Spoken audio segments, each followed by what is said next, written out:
Hello, everyone. This is Tom Fox, and I'd like to welcome you to the Daily Compliance News. The Daily Compliance News is an offering of the Compliance Podcast Network. April 23, 2019, the Pay for Information edition.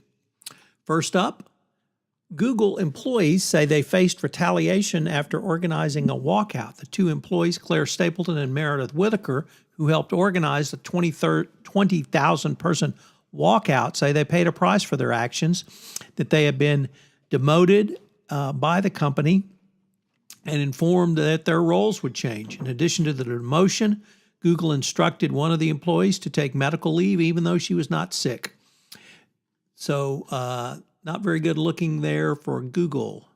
Next up, from Francine McKenna over at MarketWatch, the Commodities Future Trading Commission filed charges against Florida-based Oasis International for misappropriating, allegedly, more than $47 million from investors in a Ponzi scheme.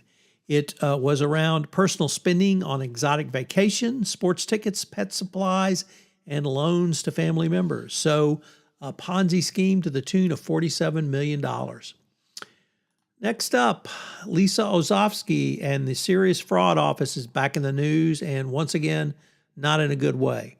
Turns out that the GlaxoSmithKline non-prosecution against any individuals cost the SFO some 7.5 million pounds of its corruption investigation into the case before dropping the case. It abandoned a 5-year inquiry into the alleged pharmaceutical company, and the criminal investigation had been one of the SFO's longest running and most involved that it had. So the amount paid was pretty steep, and of course the result was a big fat goose egg, not because of what a court said, but because the SFO dropped the investigation. I'm going to have James Koukios on an upcoming podcast explain that, but it's still a real head scratcher.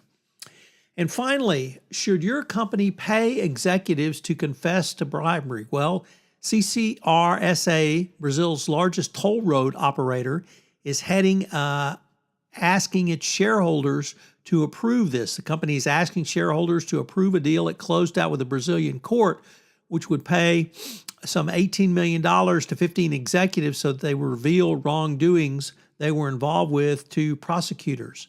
A couple of shareholder groups have vehemently objected to this, and certainly you would understand why they would do so. Both the shareholder advisory firms Glass Lewis and Institutional Shareholder Services recommended voting against this. Now we see the company claiming that it's the only way to move past corruption charges to threaten to cut into its major source of business. The company argues executives have no incentive to confess to illegal acts, and without their testimony, the company wouldn't be able to work out a deal. This is, once again, I think in the category of a head scratcher. And certainly if this is your money as a shareholder, you don't want to reward people who, one, violate the law, get your company in trouble, require you to have to pay out money and fines and penalties, and then you have to pay them. So it's going to be interesting to see which way this one goes. As you may know, we've had several new offerings on the Compliance Podcast Network. One of those includes Popcorn and Compliance, where Jay Rosen and I take a look at compliance through the lens of movies, both current, contemporary movies, and classic movies. We recently premiered 2 new shows on the Compliance Podcast Network in modern medium.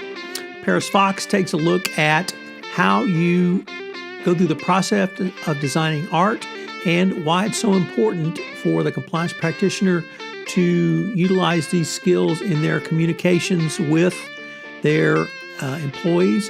In Forensically Speaking, Jonathan Marks helps you understand the forensic side of compliance.